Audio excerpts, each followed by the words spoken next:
Ever feel like your credit score is this big, scary monster? Especially if you've hit a few bumps and landed on that, oh no, CIBIL Defaulters List. Makes you wonder how to even start fixing it, right? Well, good news. Today we're all about getting off that list. We're doing a deep dive into a document that breaks it all down. But first, let's get on the same page. What even is CIBIL, and why should we care? Think of CIBIL as India's credit score keeper. Every loan, every credit card swipe, even late bills, CIBIL knows. They use that to make your credit score, which tells lenders if you're risky to lend to.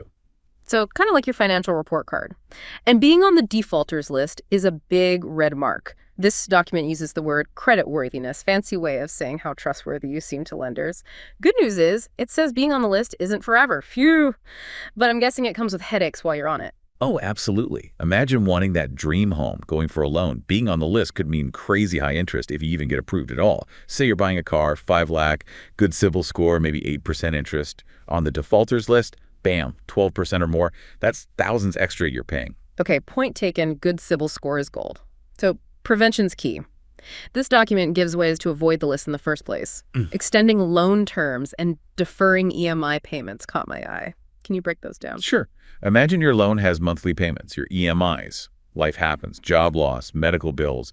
Suddenly those payments are tough. Extending the term is like stretching them out longer. Instead of paying in 5 years, maybe it's 7. Smaller monthly payments. Okay, like taking a breather, spreading it out. What about deferring EMI payments? That's hitting pause on payments for a bit. Sudden family issue, need cash now? Talk to the lender. Maybe pause EMIs for a few months. Gives you breathing room. Both sound like lifesavers in tough times. But, gotta ask, what's the catch?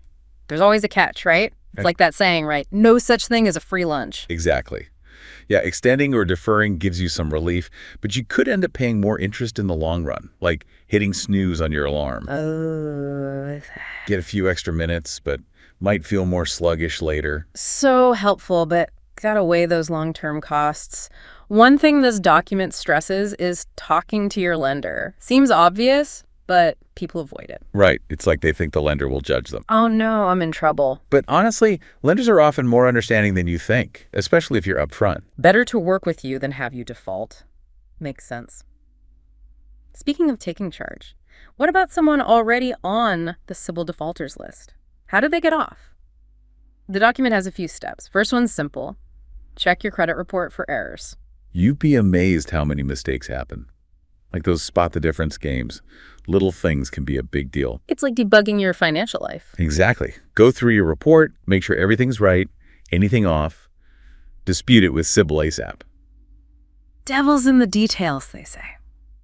Speaking of, the next step is maintain a good repayment history.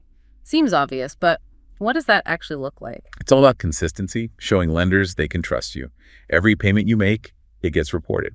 Think of it like borrowing from a friend. You pay them back on time, every time they'll lend to you again, right? Right, you've proven you're reliable. Exactly. Lenders are the same way.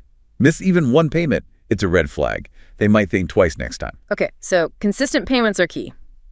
Next up, lower your credit utilization. This one always gets me. It sounds kind of technical. Not really. Think of your credit card limit as a fuel tank. Oh. The more you spend, the more fuel you use. Credit utilization is how much of that tank you're using at any given time. So high utilization means my tank's almost empty. Exactly. And that worries lenders. Makes them think you're relying on credit too much. Might not repay. So kind of avoid maxing out the credit card fuel tank. How do we do that? Try to stay below 30% utilization. So if your limit is 1 lakh, keep the balance under $30,000. I actually picture a fuel gauge in my head when I'm about to buy something. Helps me control my spending. I love that. Fuel gauge analogy. Gonna use that. Makes so much sense. Last strategy here is avoid multiple credit applications.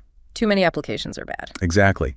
It's like you're desperate for money, makes lenders nervous. Document calls it credit hungry, which, yeah, not a good look. Right. Every time you apply for something, loan, credit card, even store financing, the lender checks your credit report. And what does that do to our score? Each check can drop it a little. Not huge, but adds up if you're applying everywhere. Lenders see that, they think, are they overspending? Desperate?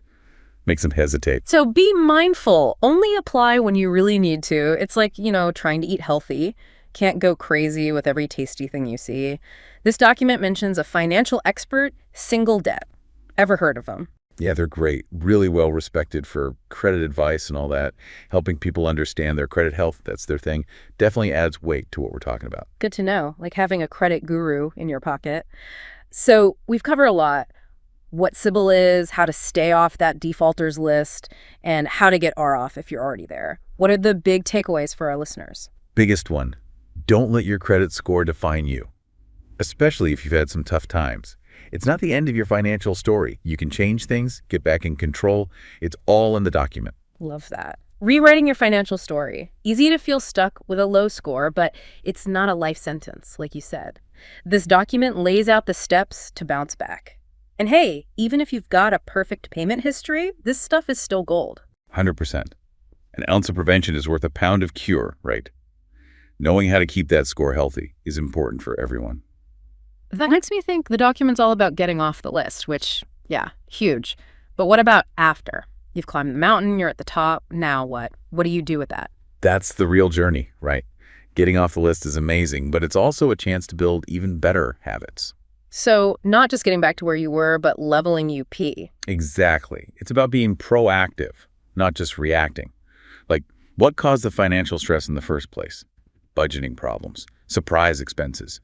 Use this as a chance to make your finances stronger. It's like going from putting a Band-Aid on it to building a whole fortress. Lots to think about. I feel way more ready to tackle my own credit stuff now. That's what we want.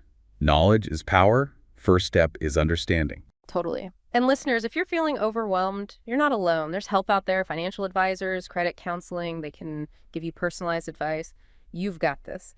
And as always, thanks for joining us on The Deep Dive, where we break down the tricky stuff and make it, dare I say, fun. See you next time.